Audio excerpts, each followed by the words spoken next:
तो स्टूडेंट्स दो क्वेश्चन हम लोगों ने कर लिए थे। नेक्स्ट क्वेश्चन हम लोग लेते हैं। अगेन रिक्वेस्ट करूंगा, अगर चैनल सब्सक्राइब नहीं करा हो तो सब्सक्राइब करें और ज़्यादा से ज़्यादा स्टूडेंट्स को आप लोग आपस में शेयर करें ताकि उन सबको भी बेनिफिट मिल सके। थर्ड क्वेश्चन, एबीसी साझेदार है और उनकी पूंजी 1 जनवरी की दे रखी है 40,000, 27,800 और 15,900। चलो, एक तो अपने को ना बेटा क्वेश्चन में ओपनिंग कैपिटल दे रखा है। एक तो हमें क्वेश्चन में ओपनिंग कैपिटल गिवन है। लाभ वितरण से पूर्व बी को 2500 और सी को 2000 प्रतिवर्ष वेतन लेने का अधिकार है। ये इंग्लिश में तो सही लिखा हुआ है सैलरी, हिंदी में नहीं लिखा हुआ। तो ये सैलरी इनको देनी है। पूंजी पर 5% प्रतिवर्ष की दर से ब्याज देना है, इंटरेस्ट ऑन कैपिटल है। शुद्ध वितरण योग्य लाभ में से पहले 10,000 में से वही वर्किंग नोट बनाना पड़ेगा। लाभ जो बांटने हैं, पहले जो 10,000 रुपए के लाभ होंगे उसमें 40% तो देना है ए को, 35% देना है बी को और 25% देने हैं बेटा अपने को सी को। और उससे अधिक जो भी लाभ होंगे वो बराबर बांटने, उससे अधिक शेष जो भी लाभ बचेंगे वो हमारे लिए बेटा बराबर बराबर यहाँ पर बांटने। वर्ष के अंत में 31 दिसंबर 16 को, ये नया पॉइंट है, वेतन को डेबिट करने के बाद, मतलब हम लोग वेतन तो डेबिट कर चुके थे, उसके बाद हमारे लिए मगर ब्याज देने से पूर्व लाभ 23,170 था। और क्वेश्चन कह रहा है लाभ हानि विभाजन खाता तैयार कीजिए। आपको याद है तो वेतन हमारे लिए P&L अप्रोवेशन के डीआर में आता है, लेकिन क्योंकि वेतन ऑलरेडी डेबिट किया जा चुका है तो सर ने एक नोट नीचे लिखा था, P&L अप्रोवेशन अकाउंट जब सिखाया था, लाभ पूर्व का होना चाहिए। अगर किसी चीज को ऑलरेडी लगाने के बाद का दे रखा है तो उस चीज को और P&L अप्रोवेशन में लिखने की जरूरत नहीं है, क्योंकि वेतन ऑलरेडी अपन ने लगा रखा था, वेतन को डेबिट करने के बाद का ही लाभ दे रखा है, तो और वेतन देने की अपने को यहाँ पर जरूरत नहीं है। हाँ, लेकिन इंटरेस्ट ऑन कैपिटल तो अपने को देना रहेगा, तो हमें सिर्फ P&L अप्रोवेशन अकाउंट ही तैयार करना है यहाँ पर। तो profit and loss appropriation account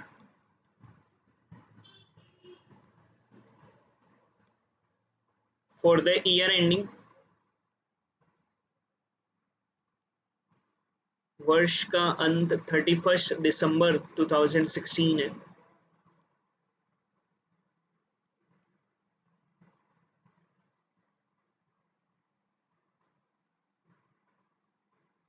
DRCR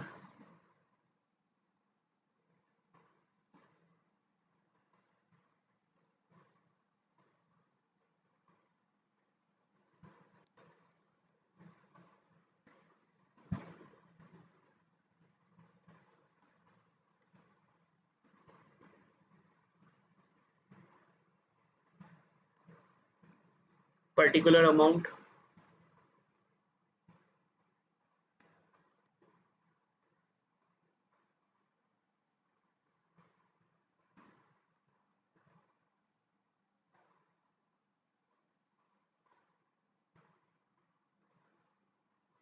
तो DR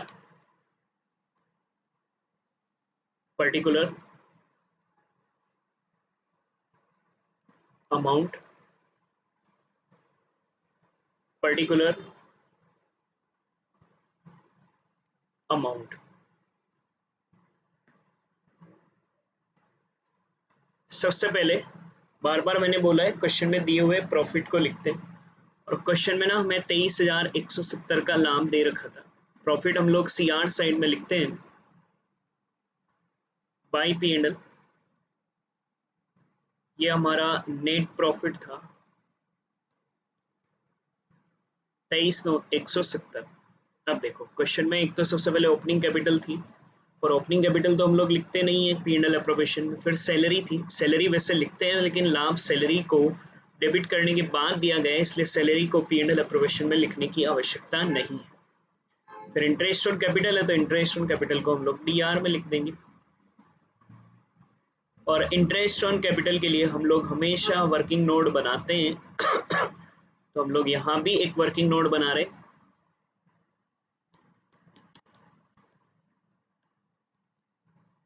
इंटरेस्ट ऑन कैपिटल की गणना। दो केस होते हैं, या तो साझेदारों द्वारा पूरे साल में कोई अतिरिक्त पूंजी लगाई या निकाली जाए, या निकाली ना जाए। यहाँ कुछ भी पूंजी ना तो लगाई है अलग से, ना ही निकाली है। तो फॉर्मूला हमने पढ़ा है ओपनिंग कैपिटल इंटू दर बटा हुआ 100 हमारे लिए हो जाएगा। तीन साझेदार हैं ए बी सी, 40, 27, 800 और 15, 900। ए की ओपनिंग कैपिटल है 40,000, बी की है 27,800, सी की है 15,900। और दर बेटा क्वेश्चन में अगर हम लोग देखें, पूंजी पर 5% की दर से ब्याज देना था, 5% हमारे लिए ब्याज देना है। 2000,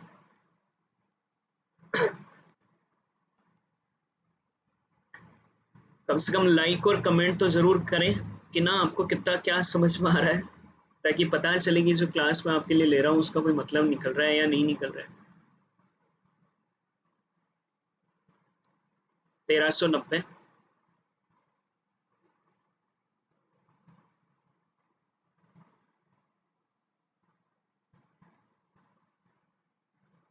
5%,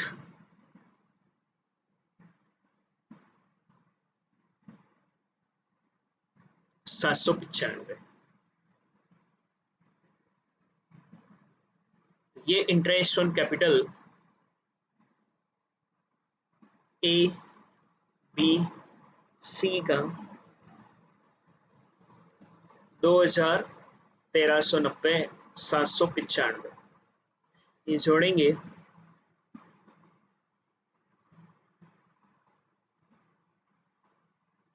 4185 हो गया। बस बाकी तो आपको क्वेश्चन में लाभों को बांटना है।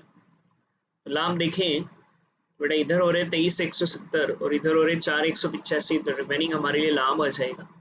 तो हम लोग नीचे वर्किंग नोट बनाएंगे जैसा हम लोग अभी तक बनाते हैं दो क्वेश्चन में।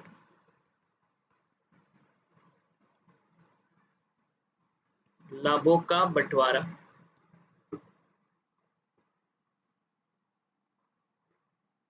तो लाभ हम लोग निकालेंगे। इधर का टोटल आ रहा है 23,170 माइनस 4,185।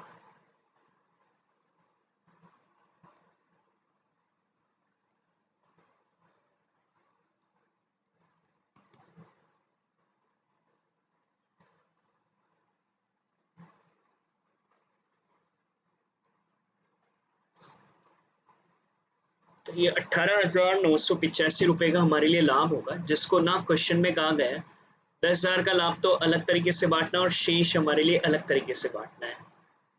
तो 10,000 तो हमारे लिए अलग तरीके से बंटना है और शेष बराबर बराबर। तो शेष कितना बचेगा देखो, 18,985 में से 10,000 लेस करा तो बेटा 8,985 बचेगा। ये अपने को बराबर बराबर बांटना है। तो पहले तो ये 10,000 का बांटे, क्वेश्चन में परसेंटेज दे रखा है, ए को 40, बी को 35 और सी को 25। तो 10,000 के लाभों में ए को तो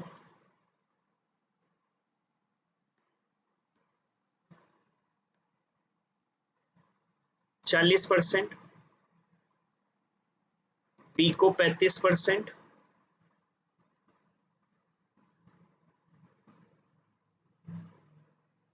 और सी को हम लोगों को 25% देना है। तो ये तो हो गए 10,000 के लाभ, और शेष हम लोगों को ए बी सी में बराबर बराबर बांटना है। और बराबर बराबर का मतलब 1:1:1 में। एक के हिस्से में आएंगे 8,985 इंटू 1/3, 2 बार 9 बार 2,995। बी के भी यही आएंगे,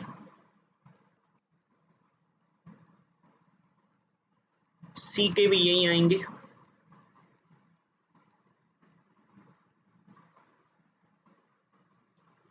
ये सब जोड़ोगे तो 8,985 हमारे लिए हो जाएंगे।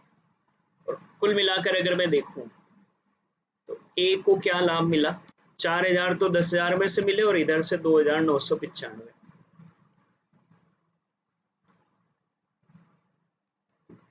बी को 3500 प्लस 2995,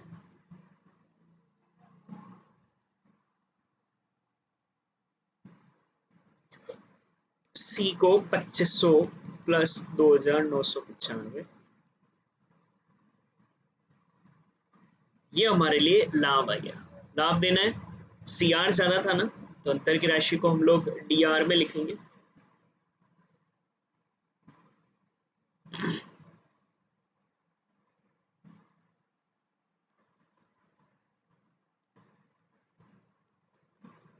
टू पार्टनर्स कैपिटल के नाम से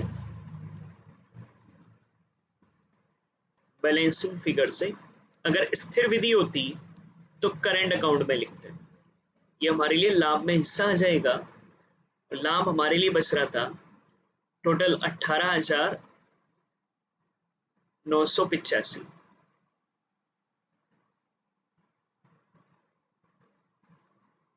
ये अपने ए बी सी में बांटा और ए बी सी में आया 6,995,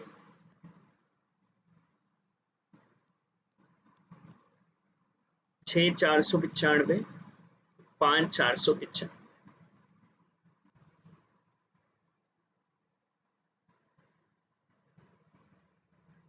अब हम लोग दोनों साइड की टोटल ले लेंगे तो वो 23,170 हमारे लिए बराबर आएगी। बस एक ही खाता बनाना था बेटा अपने को यहाँ पर, P and L appropriation account.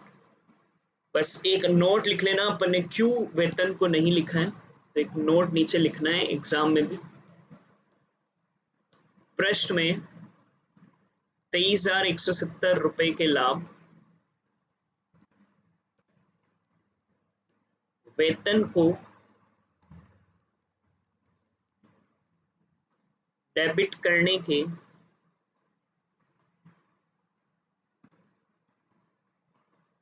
बाद के दिए गए हैं। अतः वेतन को P and L appropriation account में नहीं लिखा जाएगा। बाकी अगर आप लोगों के लिए वेतन होता है सिंपल सा तो अपने को वेतन लिखना पड़ता है पी&एल में, मगर ऑलरेडी डेबिट करने के बाद ही दे रखा है, इसलिए अपने को वेतन को और लिखने की आवश्यकता नहीं है। एक और क्वेश्चन ले लेते हैं। ये था आप लोगों का बुक का थर्ड क्वेश्चन। एक एक क्वेश्चन हम लोग प्रैक्टिस करेंगे प्रॉपरली, और आप प्रॉपर नोटबुक बनाते चलो तो आपका बहुत सारा कंटेंट स्कूलों के खुलने से पहले, इंस्टीट्यूट्स वगैरह के खुलने से पहले बहुत कुछ सीख चुकोगे। और पूरे दिन फ्री है, सबसे बड़ी बात यह है कि अपने पास खूब टाइम है, अभी करने को कुछ है नहीं, खुद में भी कॉन्फिडेंस रहेगा कि चलो यार अपन पूरे दिन में कुछ सीख तो रहे हैं। फोर्थ क्वेश्चन, पी अच्छा क्वेश्चन है। पी और एस ने 1 जनवरी 16 को क्रमशः 1,000 और 10,000 की पूंजी के साथ साझेदारी फर्म शुरू करी। देखो पी ने, ध्यान से समझना, 1 जनवरी 16 को इसने 1,000 रुपए लगाए थे। मैं थोड़ा सा स्क्रूटनी कर रहा हूँ क्वेश्चन की। और एस ने 1 जनवरी 16 को 10,000 लगाए थे। 1 मार्च 16 को पी ने 4,000 की अतिरिक्त पूंजी लगाई। 1 मार्च 16 को इसने 4,000 की और पूंजी लगाई, और उसी दिन एस ने अपनी पूंजी से 3,000 निकाले। उसी दिन का मतलब वही 1 मार्च 16 को इसने अपनी पूंजी से 3,000 निकाले। सी ने 1 जुलाई 16 को 15,000 की पूंजी के साथ फर्म में प्रवेश किया। सी आया ही अपने पास 1 जुलाई 16 को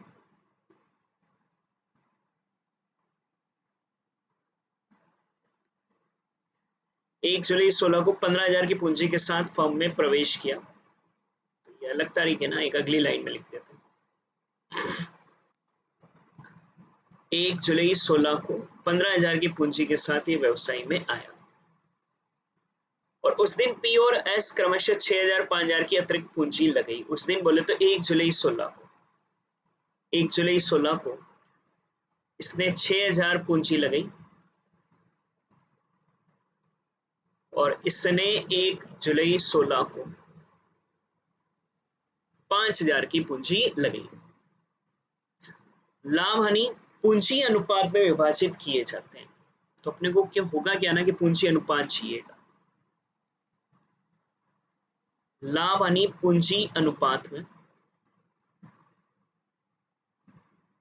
वर्ष 16 के लाभ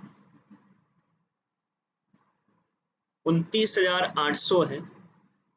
पूरी गणना दिखाते हुए लाभ हानि विभाजन खाता बनाना है। लाभ हानि विनियोजन विभाजन नियोजन एक ही खाता होता है। टेक्निकली आपको बेटा P and L appropriation account यहाँ पर बनाना है। कुछ भी नहीं दे रखा है और तो कुछ लिखना ही नहीं। पी एंड एल में लिखने लायक कोई वेतन, इंटरेस्ट ऑन कैपिटल, कमीशन या इंटरेस्ट ऑन ड्राइंग कुछ है ही नहीं।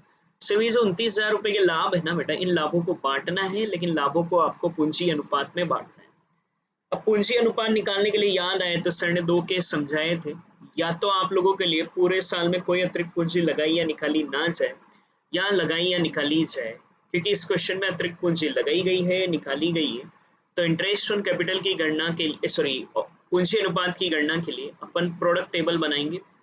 तीनों के लिए बनेगी, पी के लिए भी, एस के लिए भी और सी के लिए भी बनाएंगे, क्योंकि ये साल के बीच में आया। वैसे और तो कभी लाया नहीं, पर बीच में लाया ना, तो अपने को फिर प्रोडक्ट टेबल बनानी पड़ेगी।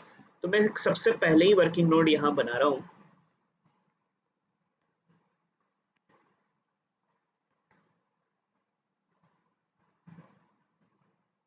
पूंजी अनुपात की गणना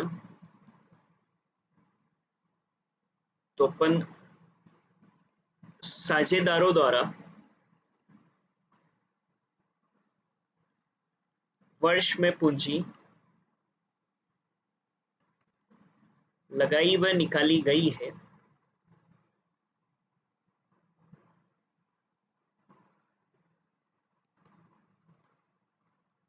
अतः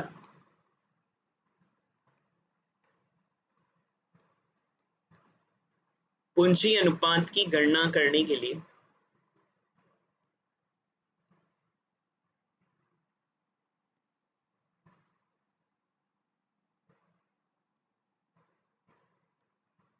गुणनफल विधि उपयोग में लेंगे। याद है तो गुणनफल विधि में हम लोग प्रोडक्ट टेबल बनाते हैं।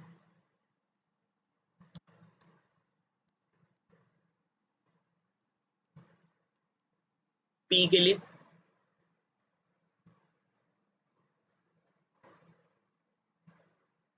डेट,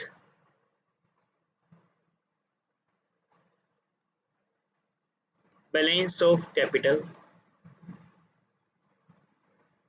टर्म,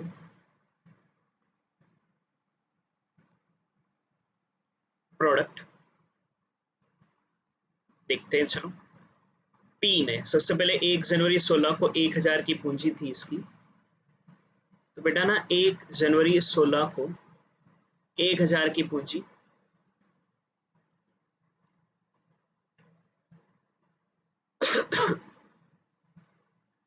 फिर 1 मार्च को इससे 4000 की पूंजी और लगाई।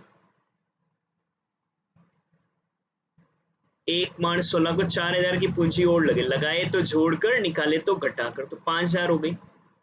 और बेटा इसने 1 मार्च था यहाँ, 1 जुलाई 16 को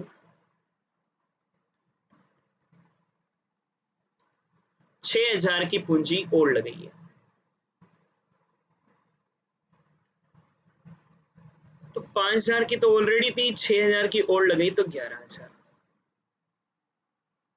टर्म गिनते याद आए तो हर व्यवहार से अगले व्यवहार तक, 1 जनवरी से 1 मार्च, जनवरी फरवरी, 1 मार्च को तो नई पूंजी आ गई तो 2 महीने।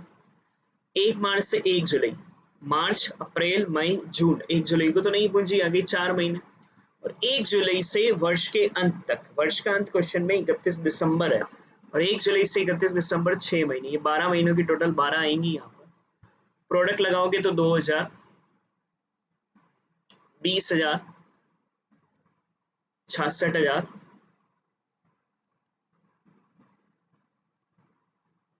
गुणनफलों का योग हो जाएगा 88,000। बेटा ये तो बनी पी के लिए,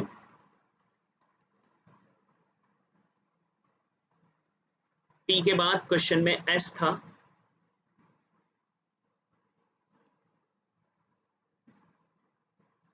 वही 4 कॉलम, डेट,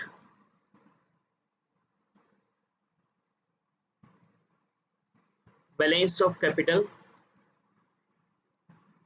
टर्म, प्रोडक्ट। तारीखें तो वही थी, 1 जनवरी 16 को, 1 मार्च 16 को और 1 जुलाई 16 को परिवर्तन करा। 1 जनवरी 16 को इसकी 10,000 की पूंजी थी और 1 मार्च 16 को इसने 3,000 निकाले, तो लेस कर दो और फिर इसने 1 जुलाई को 5,000 लगाए, तो ऐड कर दो। अब टर्म की गणना करोगे प्रत्येक व्यवहार से अगले व्यवहार तक, 1 जनवरी से लेकर 1 मार्च तक गिनो।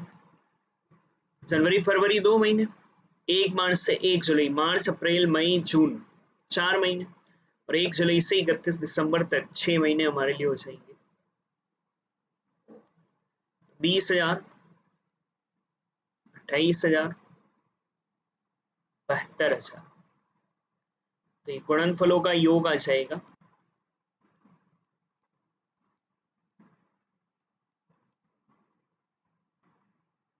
चार 1,20,000। और एक और बनाएंगे, प्रोडक्ट टेबल फॉर सी। ये पूंजी इस साल के बीच में ही लाया था, इसलिए प्रोडक्ट टेबल बनानी पड़ेगी। बैलेंस ऑफ कैपिटल,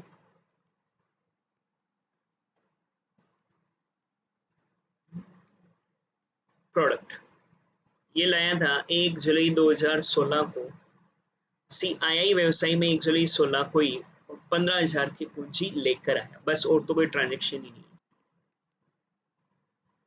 और तो कुछ है ही नहीं। तो 1 जुलाई 16 से 31 दिसंबर तक, वर्ष के अंत तक गिनोगे, 6 महीने इसकी इस पूंजी इस साल लगी रही, 90,000। तो गुणनफलों का योग हमारे लिए 90,000 हो जाएगा।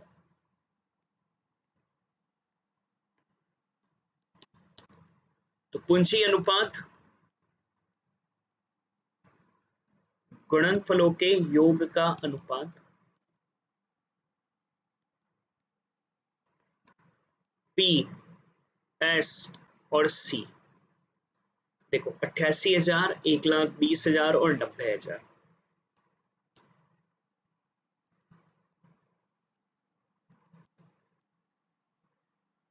तीन जीरो से 3 जीरो कैंसिल,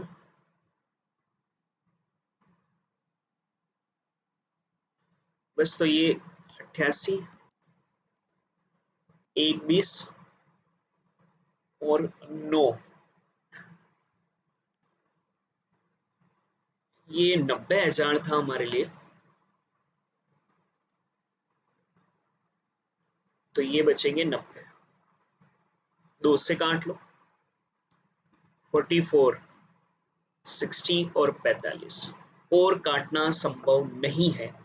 क्वेश्चन में जो भी लाभ दे रखे थे उन्हें 44, 60 और 45 के रेशियो में बांट देंगे, क्योंकि और तो कुछ चीजें है ही नहीं क्वेश्चन में ना, तो सिर्फ लाभ ही तो बांटते हुए P&L अप्रोवेशन बनाना था। लाभ थे 29,800, तो ये जो 29,800 के लाभ क्वेश्चन में थे,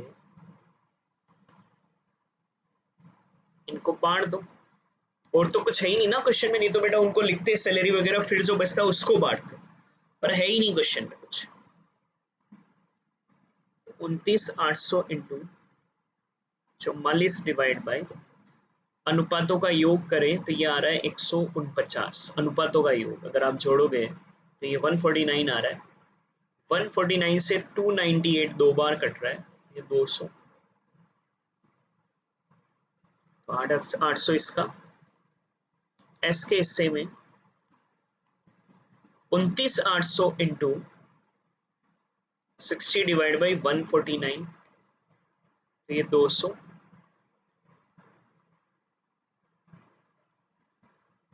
सी के हिस्से में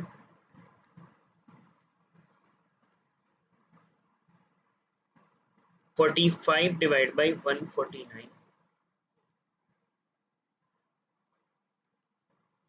ये 9,000। तो ये टोटल बेटा हमारे लिए 29,800 आई है। पूंजी अनुपातों में बांटना था तो अपन ने पहले पूंजी अनुपात बना लिए बेटा, फिर हम लोगों ने इनको बांट दिया जो भी प्रॉफिट हमारे लिए आया। बस अब अपन P&L अप्रोवेशन बना सकते हैं। लाभ हानि नियोजन खाता बनाना है अभी अपने को। P&L approbation account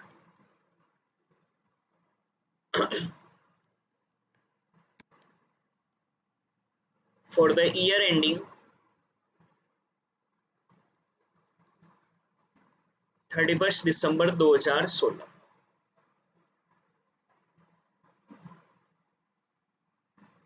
DR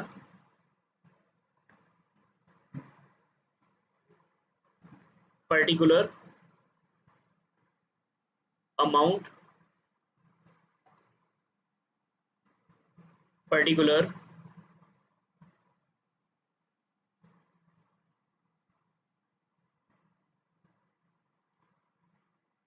amount.